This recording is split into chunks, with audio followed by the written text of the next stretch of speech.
Hello dears, എല്ലാവർക്കും നമസ്കാരം. എല്ലാവർക്കും ഗുഡ് മോർണിംഗ്. എല്ലാവർക്കും സുഖമാണല്ലോ. ഇന്ന് ജൂലൈ 12 ഫ്രൈഡേ ആണ് കേട്ടോ. അതിന് മുമ്പായിട്ട് നമ്മളുടെ ഇന്നത്തെ വീഡിയോയിലേക്ക് കടക്കുന്നതിന് മുമ്പായിട്ട് ഞങ്ങളുടെ പ്രിയപ്പെട്ട എല്ലാവർക്കും ഞങ്ങളുടെ പുതിയ വീഡിയോയിലേക്ക് സ്വാഗതം. Welcome to our S J family. Happy cooking with us, happy cooking and fun with us. അപ്പോൾ നമുക്ക് വേഗം ഇന്നത്തെ വീഡിയോയിലേക്ക് കിടക്കാം. എല്ലാവർക്കും ഞങ്ങളുടെ പുതിയ വീഡിയോയിലേക്ക് സ്വാഗതം കേട്ടോ. അപ്പോൾ ഞാനിന്നിവിടെ എന്താ ഉണ്ടാക്കാൻ പോകുന്നതെന്ന് കണ്ടാലോ. ഞാനിന്നിവിടെ മക്കൾക്ക് സ്കൂളിലേക്ക് ലഞ്ചിനായിട്ട് കൊടുത്തു വിടുന്നത് പൊട്ടാറ്റോ റൈസാണ് കേട്ടോ. ഞാനിതവിടെ പൊട്ടാറ്റോ എടുത്തിട്ട് ചെറുതായിട്ട് ക്യൂബ്സായി കട്ട് ചെയ്ത് വെച്ചിട്ടുണ്ട് കേട്ടോ. ഈ പൊട്ടാറ്റോ റൈസാണ് ഞാനിന്ന് മക്കൾക്ക് സ്കൂളിലേക്ക് ലഞ്ചിനായിട്ട് കൊടുത്തു വിടുന്നത്. അപ്പോൾ നമുക്ക് പൊട്ടാറ്റോ റൈസ് എങ്ങനെയാണ് ഉണ്ടാക്കുന്നതെന്ന് കണ്ടാലോ. നമ്മുടെ മക്കൾക്ക് സ്കൂളിലേക്ക് ലഞ്ചായിട്ട് കൊടുത്തുവിടാൻ പറ്റിയ ഒരു ഈസി ലഞ്ച് റെസിപ്പിയാണ് കേട്ടോ ഞാനിവിടെ ഉണ്ടാക്കാനായി പോകുന്നത്. അപ്പോൾ നമുക്ക് പൊട്ടാറ്റോ റൈസ് ഉണ്ടാക്കാനായിട്ട് ഞാനിത് അവിടെ ഒരു 2 ഗ്ലാസ് ബസ്മതി അരി എടുത്തിട്ടുണ്ട്. നമ്മുടെ സാധാരണ ഗ്ലാസ് ഇല്ലേ, ആ 2 ഗ്ലാസ്സിൽ നമ്മൾ ചായക്കൊക്കെ ഉപയോഗിക്കുന്ന ഗ്ലാസ്, ആ 2 ഗ്ലാസ്സിൽ അളന്നിട്ട് ബസ്മതി അരി എടുത്തിട്ടുണ്ട് കേട്ടോ. ഇനി നമുക്കിതൊന്ന് നന്നായിട്ട് കഴുകി വൃത്തിയാക്കി ഒരു 10 മിനിറ്റ് ഇതൊന്ന് വെള്ളത്തിൽ കുതിർക്കാനായി വെക്കുക. അതിനുശേഷം കുക്കറിലേക്ക് ഇട്ടിട്ട് ഒരു വിസിൽ വരുത്തിയിട്ട് നമുക്കിതൊന്ന് വേവിച്ചെടുക്കാം കേട്ടോ.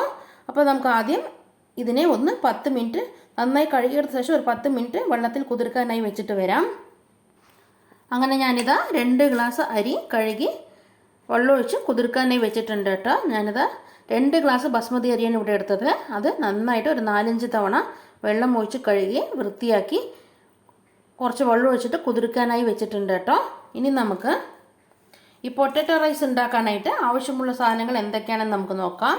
ഞാനിവിടെ 2 മീഡിയം സൈസ് ഉരുളക്കിഴങ്ങ് എടുത്ത് അതേപോലെ ക്യൂബ്സായി കട്ട് ചെയ്ത് വെച്ചിട്ടുണ്ട് കേട്ടോ. പിന്നെ ഞാനിവിടെ എടുത്തിട്ടുള്ളത്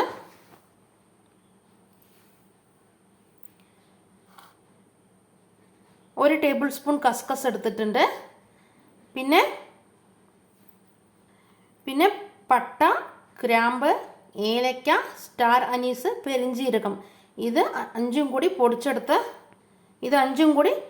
പൗഡറാക്കി പൊടിച്ചെടുത്ത പൗഡർ എടുത്തിട്ടുണ്ട് കേട്ടോ. പട്ട, ഗ്രാമ്പ്, ഏലക്ക, സ്റ്റാർ അനീസ്, പെരിഞ്ചീരകം, ഇതെല്ലാം കൂടെ പൊടിച്ചെടുത്ത പൗഡറാണ് കേട്ടോ. പിന്നെ ഞാനിവിടെ എടുത്തിട്ടുള്ളത് നല്ല ജീരകം, ചെറിയ ജീരകം, അത് 1 ടീസ്പൂൺ എടുത്തിട്ടുണ്ട്. പിന്നെ 1 ടീസ്പൂൺ പെരിഞ്ചീരകവും എടുത്തിട്ടുണ്ട് കേട്ടോ. പിന്നെ ഒരു 4-5 വെളുത്തുള്ളി ചെറുതായി കട്ട് ചെയ്ത് വെച്ചിട്ടുണ്ട്. കുറച്ച് കറിവേപ്പില എടുത്തിട്ടുണ്ട്. 1 table spoon ginger garlic paste എടുത്തിട്ടുണ്ട്. 1 ടേബിൾ സ്പൂൺ കാശ്മീരി മുളക് പൊടി എടുത്തിട്ടുണ്ട്. നമ്മളിതിലേക്ക് പച്ചമുളക് ചേർക്കുന്നില്ല, അതിന് പകരമാണ് നമ്മളിവിടെ മുളക് പൊടി ചേർത്ത് കൊടുക്കുന്നത്. കാശ്മീരി മുളക് പൊടി എടുത്തിട്ടുണ്ട്. പിന്നെ ആവശ്യത്തിനുള്ള ഉപ്പ് മാത്രം എടുത്തിട്ട് നമ്മൾ ഈ റൈസ് വേവിക്കുമ്പോൾ അതിലേക്ക് ഉപ്പിടുന്നുണ്ട് കേട്ടോ. അതുകൊണ്ട് നമുക്ക് ഈ മസാലയ്ക്ക് വേണ്ട ഉപ്പ് മാത്രം ഒരു 1/4 ടീസ്പൂൺ ഉപ്പ് മാത്രം ചേർത്ത് കൊടുത്താൽ മതിയാവും. പിന്നെ 1/4 ടീസ്പൂൺ മഞ്ഞൾപ്പൊടി എടുത്തിട്ടുണ്ട്.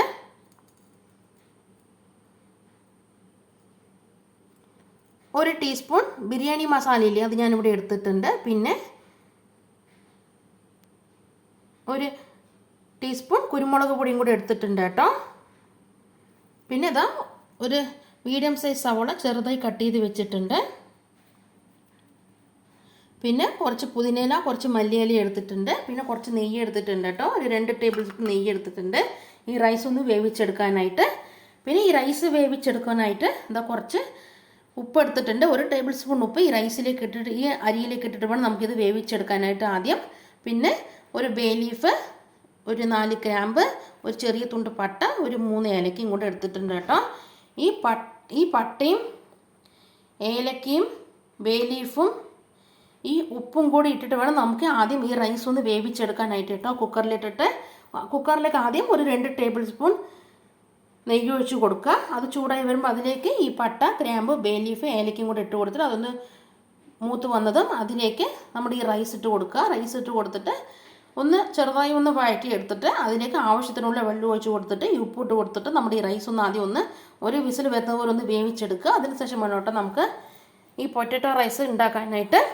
അപ്പോൾ നമ്മൾ ഈ അരി ഒന്ന് കുതിർന്ന് വരുമ്പോഴേക്കും നമുക്ക് ഈ പൊട്ടാറ്റോ ഒന്ന് പാൻ ചൂടാക്കിയിട്ട് അതിലിട്ടിട്ട് ചെറുതായി ഒന്ന് ഫ്രൈ ചെയ്തെടുത്തിട്ട് വരാം. നമ്മളിതാ പാൻ അടുപ്പത്ത് വെച്ചിട്ടുണ്ട് കേട്ടോ. ഇതൊന്ന് ചൂടായി വരുമ്പോൾ ഇതിലേക്ക് 1 ടേബിൾ സ്പൂൺ സൺഫ്ലവർ ഓയിൽ ഒഴിച്ചു കൊടുക്കാം. നമ്മളിതാ പാൻ ചൂടായി വന്നതും അതിലേക്ക് 1 ടേബിൾ സ്പൂൺ സൺഫ്ലവർ ഓയിൽ ഒഴിച്ചു കൊടുത്തിട്ടുണ്ട് കേട്ടോ. ഇനി ഇതിലേക്ക് നമ്മുടെ കട്ട് ചെയ്ത് വെച്ചിരിക്കുന്ന ഈ പൊട്ടാറ്റോ ഇട്ട് കൊടുക്കാം. പൊട്ടാറ്റോ ഇട്ട് കൊടുത്തിട്ട് ഇതൊന്ന് ഗോൾഡൻ ബ്രൗൺ വരുന്നത് വരെ നന്നായിട്ടൊന്ന് ഫ്രൈ ചെയ്തെടുക്കുക കേട്ടോ. അങ്ങനെ നമ്മൾ പൊട്ടാറ്റോ എല്ലാം എന്താ ഇവിടെ ചെറുതായിട്ടൊന്ന് ഗോൾഡൻ ബ്രൗൺ ആയി വരുന്നുണ്ട്. അപ്പോൾ അതൊന്ന് കുക്കായി വരുമ്പോഴേക്കും നമുക്ക് റൈസ് ഒന്ന് വേവിച്ചെടുക്കാം. ഇതവിടെ നമ്മൾ റൈസ് വെള്ളത്തിലിട്ട് വെച്ചിട്ട് 10 മിനിറ്റ് കഴിഞ്ഞിട്ടുണ്ട്. അപ്പോൾ നമുക്ക് റൈസ് ഒന്ന് വേവിച്ചെടുക്കാം കേട്ടോ. അതിനായിട്ട് നമ്മളിതാ കുക്കർ അടുപ്പത്ത് വെച്ചിട്ടുണ്ട്. കുക്കർ ഒന്ന് ചൂടായി വന്നതും അതിലേക്ക് നമ്മൾ 2 ടേബിൾ സ്പൂൺ നെയ്യ് ഒഴിച്ച് കൊടുക്കാം. നിങ്ങളുടെ കയ്യിൽ നെയ്യ് ഇല്ല എന്നുണ്ടെങ്കിൽ നിങ്ങൾക്ക് അതിന് പകരം സൺഫ്ലവർ ഓയിൽ ചേർത്ത് കൊടുത്താലും മതിയാവും കേട്ടോ. നമ്മൾ ഒഴിച്ചു കൊടുത്ത നെയ്യ് ഇതാ ചൂടായി വന്നിട്ടുണ്ട്. അതിലേക്ക് നമ്മുടെ ഈ പട്ട, ഗ്രാമ്പ്, ഏലക്ക, ബേ ലീഫും കൂടെ ചേർത്ത് കൊടുക്കാം കേട്ടോ. അതൊന്ന് മൂത്ത് വന്നതും അതിലേക്ക് നമ്മുടെ ഈ റൈസ് ഇട്ട് കൊടുക്കാം. നമ്മൾ കഴുകി ഊറ്റി വെച്ചിരിക്കുന്ന നമ്മുടെ ബസ്മതി അരി ഇട്ട് കൊടുക്കാം. അത് നമ്മുടെ പട്ടയും കരമ്പ് ഏലക്കയിലത് ഒന്ന് പൊട്ടി വന്നിട്ടുണ്ട്, മൂത്ത് വന്നിട്ടുണ്ട്. ഇനി അതിലേക്ക് നമ്മുടെ റൈസ് ഇട്ട് കൊടുക്കാം കേട്ടോ. നമ്മുടെ ബസ്മതി അരി ഇട്ട് കൊടുക്കാം.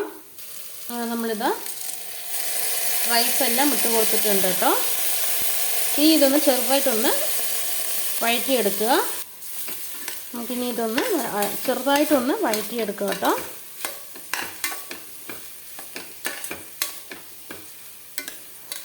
ഒരു 5 മിനിറ്റ് ഇങ്ങനെ വഴറ്റിയെടുത്ത ശേഷം അതിലേക്ക് ആവശ്യത്തിനുള്ള വെള്ളം ചേർത്ത് കൊടുക്കാം. ഞാനിവിടെ 1 ഗ്ലാസ് ബസ്മതി അരിക്ക് 1.25 ഗ്ലാസ് വെള്ളമാണ് കേട്ടോ ചേർത്ത് കൊടുക്കാനായി പോകുന്നത്.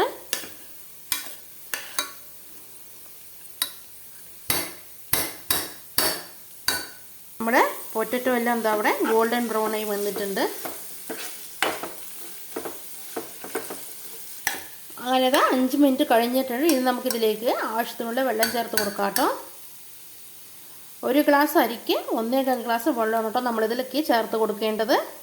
ഞാനിതവിടെ 2 ഗ്ലാസ് അരി എടുത്തിരുന്നു, ബസ്മതി അരി. അതിന് ഞാനിതവിടെ 2.5 ഗ്ലാസ് വെള്ളം ചേർത്ത് കൊടുത്തിട്ടുണ്ട്. 2 ഗ്ലാസ് അരിക്ക് 2.5 ഗ്ലാസ് വെള്ളം ഞാനിവിടെ ചേർത്ത് കൊടുത്തിട്ടുണ്ട് കേട്ടോ. ഇനി നമുക്കിതിലേക്ക് ആവശ്യത്തിനുള്ള ഉപ്പ് ചേർത്ത് കൊടുക്കാം. നമ്മുടെ ഈ റൈസ് വേവാനുള്ള ഉപ്പ് മാത്രം നമുക്ക് ചേർത്ത് കൊടുത്താൽ മതിയാവും. ഇനി ഇതിലേക്ക് ഞാനിത് ലെമണിൻ്റെ കാര്യം പറയാൻ മറന്നുപോയി. നമ്മുടെ ഇൻഗ്രീഡിയൻസ് ഒക്കെ നേരത്തെ പറയുമ്പോൾ ഇനി ഇതിലേക്ക് നമ്മുടെ ഒരു ചെറിയ നാരങ്ങയുടെ നീര് പകുതി ചേർത്ത് കൊടുക്കാം. എന്നിട്ട് നന്നായിട്ടൊന്ന് മിക്സ് ചെയ്ത ശേഷം ഇതൊന്ന് അടച്ച് വെച്ചിട്ട് ഒരു വിസിൽ വരുന്നത് വരെ നമുക്കിതൊന്ന് വേവിച്ചെടുക്കാം കേട്ടോ. നാരങ്ങ നീരും കൂടെ ചേർത്ത് കൊടുത്ത് കഴിഞ്ഞാൽ നമുക്കിതൊന്ന് മിക്സ് ചെയ്തെടുക്കുക. അതിന് ശേഷം നമുക്കിതൊന്ന് അടച്ച് വെച്ചിട്ട് ഒരു വിസിൽ വരുന്നത് വരെ നമുക്കിതൊന്ന് വേവിച്ചെടുക്കുക. അങ്ങനെ നമ്മുടെ പൊട്ടറ്റോ എല്ലാം ഇതാ അവിടെ ഗോൾഡൻ ബ്രൗൺ ആയി വന്നിട്ടുണ്ട് കേട്ടോ. ഇനി നമുക്കിതൊന്ന് സെർവിങ് ബൗളിലേക്ക് മാറ്റി കൊടുക്കാം. അത് കഴിഞ്ഞിട്ട് നമുക്ക് അപ്പോഴേക്കും നമ്മുടെ റൈസ് വെന്ത് വരും.